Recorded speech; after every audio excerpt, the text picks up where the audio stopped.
Tak som jej to pustila. 6 hodín to bolo. Pastorovi som povedala, aká vec je. A pastor povedal, že nebudeme mať skupinku, ale budeme sa modliť. Tak sme sa modlili za ňu. Ona začala plakať, alebo verila tomu. Tu brat môj Marian ju pozná. Ona je spasená, ale proste spadla. Nechodí nikde, je doma. Teraz pred sviatkama mala ísť pro výsledky, lebo jej robili tú histológiu kvôli tomu nádoru. No vypadala hrozne, jak som ju videla poprvýkrát, hrozne vyzerala. Tak som ju zapla, to sa nedá ani povedať, aká bola šťastná. Jak by povedala, že uverila tomu, že ju Ježiš uzdravil. A prišli jej všetky výsledky v poriadku, že na tú operáciu nepôjde, že doktor sa tomu čudoval. A môžem poďakovať pánu aj našemu pastorovi, že skrze neho, že ju uzdravil. Ale môžem aj toľko povedať, že to nemusí byť zrovna tu na tomto mieste, nemusíme stať, aby sme boli uzdravení. Že to ide aj cez obrazovku, že stačí vyslať Božie slovo. Len treba veriť a mať vieru v Ježiše Krista a že budeme všetci uzdravení. To by bolo všetko. A ďakujem pastorovi ešte raz.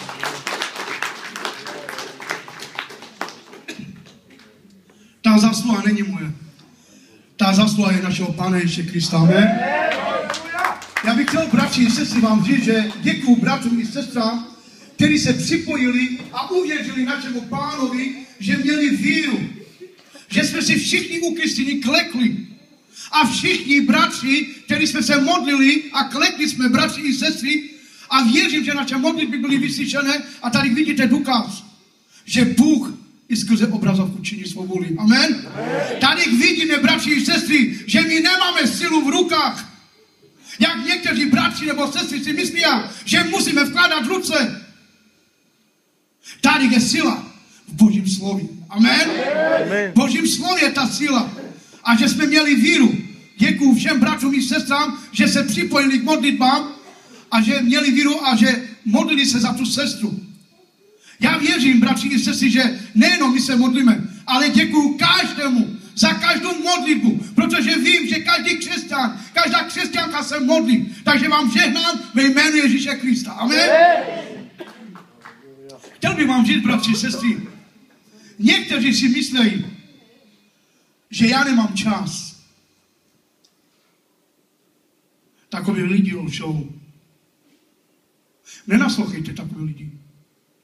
Já mám od rana až do rana čas pro každého bratra, pro každou sestru. Amen? Amen. My jsme pohotovost non-stop. My jsme pohotovost non-stop, věřte mi. Já už nemám co dělat na práci. Já jsem se odevzal živému Bohu. Já sloužím živému Bohu. A jestliže sloužím Bohu, tak budu sloužit i bratřům, i sestrám. Amen? Amen. Moc vás prosím ve jménu Ježíše Krista, abyste se nezdávali. Abyste volali. A my přijdeme, my jsme rádi, když děláme Boží práci.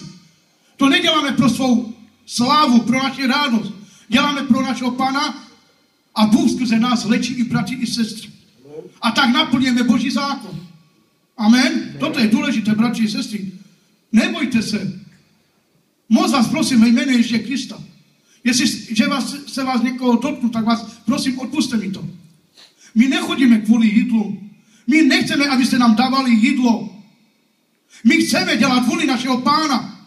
My chceme, aby jsme vyprázdnili peklo, aby jsme naplnili Boží království. Amen? My chceme, aby lidi byli spáseni. Nám nejde o to jídlo. My jsme rádi, když přijdeme a sedneme si a budeme si povídat o našemu Pánovi a budeme se modlit. Jestliže dáte vodu, jsme spokojní ve jménu Ježíše Krista. Jen vás prosím, nezdávejte to. Volejte. Je důležité, aby váš dům byl naplněn Duchem Božím. Aby tam přišlo velké pomazání. Aby tam Duch Boží přebýval ve vašem domě. Toto je důležité pro každého bratra, pro každou sestru.